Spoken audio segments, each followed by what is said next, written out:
নমস্কার বন্ধুরা, চলে এলাম আজকে আরো একটা রেসিপি নিয়ে আপনাদের কাছে। হ্যাঁ, রেসিপিটা দেখুন কারা কারা চেনেন। আজকের রেসিপিটা মুরগির ঝাল। হ্যাঁ, মুরগির ঝাল তো অবশ্যই লাগবে উপকরণে। এছাড়া আরো লাগবে উপকরণে আলু। আলুটা টোটালি অপশনাল।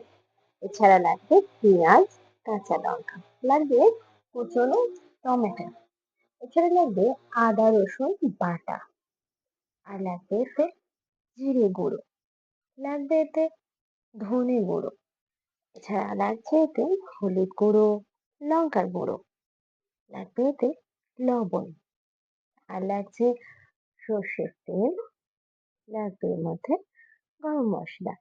তো চলো দেখে নিই কিভাবে আমরা তৈরি করছি এই মুরগির ছাল। কেউ কেউ এই মুরগির ছালকে আবার মুরগির ছাঁটও বলে। চলুন দেখে নিই আগে জিনিসটাকে। এই দেখুন, দেখতে পাচ্ছেন এখন কোটাকুটি বা বাছাবাছিতে ব্যস্ত আছি আমি। এই জিনিসটা অনেকেই চেনেন আমি জানি, আর যারা জানেন না তাদেরকে বলছি এটা কিন্তু খুব সুন্দর খেতে। দেখতে পাচ্ছেন আসলে মুরগির গায়ের যে ছালটা, আর দেখুন এখানে ছাল আর পা আছে, এছাড়াও এর মধ্যে আর অনেক কিছু থাকে, সেটা যারা খান অবশ্যই জানেন, এর আগে যারা খেয়েছেন। তো এখানে আমি দেখিয়ে দিলাম ছালটা কি। এবারে চলুন সোজা দেখে নিই কিভাবে এটা রান্না করবো। আগে এটা দেখতে পাচ্ছেন কাটাকাটি চলছে এখন। তো এই জিনিসটা না রুটি দিয়ে আমাদের বাড়িতে প্রত্যেকে ভীষণ ভালোবাসে খেতে। তো দেখুন কাটাকাটি পর্ব শেষ করে একদম বাটাবাটি করে নিয়ে চলে এসেছি সোজা রান্নাঘরে। তো অবশ্যই কিন্তু আমাকে কমেন্ট বক্সে জানিও কারা কারা এই ঝালটা খেতে ভালোবাসে। তার আগে দেখে নাও উপকরণগুলো। দেখো এখানে রেডি করা আছে উপকরণ। আমি বলেও দিয়েছিলাম উপকরণগুলো কি কি। আর যে দেখছো আলুটা আমি কেটে রেখেছি, আলুটা কিন্তু টোটালি অপশনাল। আমি প্রথমেই বলেছি আবারও বলছি, আলুটা সবাই ছাটে পছন্দ করে না, কিন্তু আমাদের একটু খায় বলে আলুটা পছন্দ করে বলেই দেওয়া হয়। যারা না খাবেন আলুটা স্কিপ করতে পারো। তো চলো উপকরণ দেখিয়ে দিয়েছি, ততক্ষণে নুনও জ্বালিয়ে ফেলেছি, কড়াই বসিয়েও দিয়েছি। এবার কড়াইতে দিয়ে দেবো কিছুটা সর্ষের তেল। হ্যাঁ, এটা দিলাম আলুটা ভাজার জন্য। তো চলো প্রথমে আমরা তেলে আলুটা ভেজে নিই।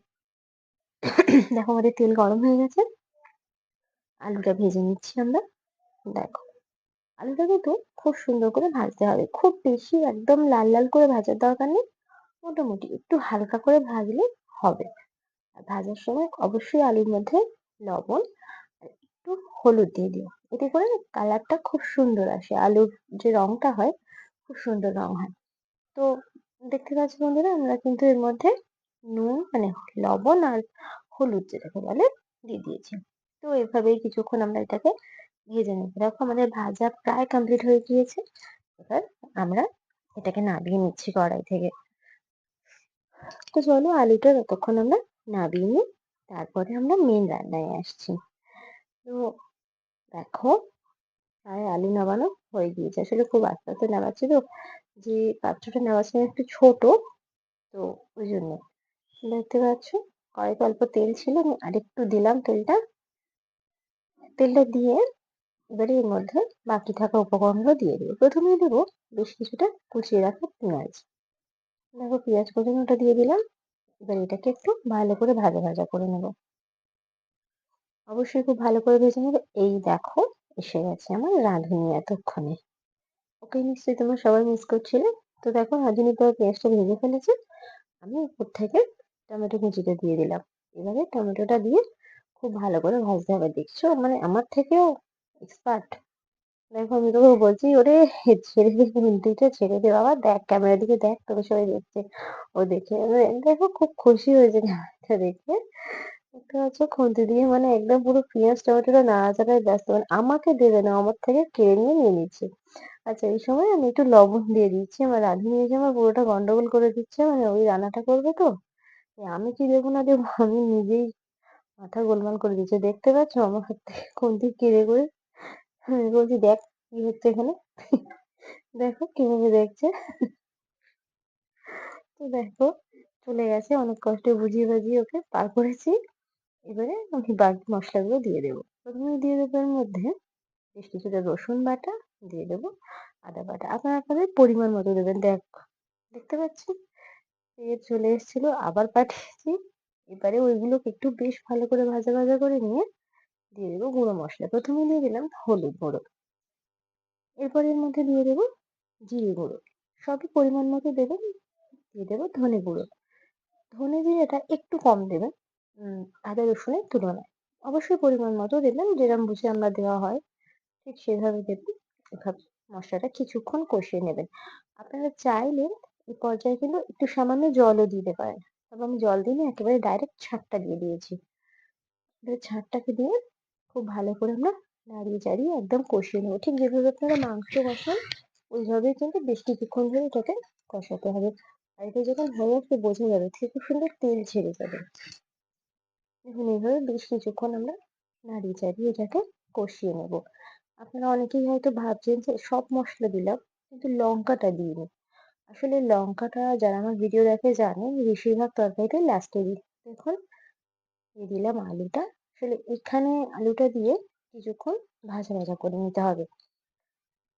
বেশ কিছুক্ষণ আলুটা মানে মাংস বলতে আর কি মুরগির ছালের সাথে আমরা কষিয়ে নেব। এতে করে কি হয় যে মাংসটা এই ছালের সাথে কষাতে কষাতে এই মানে আলুটা ছালের সাথে কষাতে কষাতে না সেদ্ধ হয়ে যায়। তো এবার আমি লঙ্কা গুঁড়োটা দেবো। কেন লঙ্কার গুঁড়োটা লাস্টে দিচ্ছি সেটা অনেকেই জানেন, তাও আমি বলছি আমার ছোট বাচ্চা আছে তো, তো সেই জন্য আমি লঙ্কাটা একটু লাস্টে দিই। দেখুন এই জায়গায় আমি কাঁচা লঙ্কাও দিয়ে দিলাম ৩ টে। আর দিয়ে দিলাম বেশ কিছুটা গুঁড়ো লঙ্কা।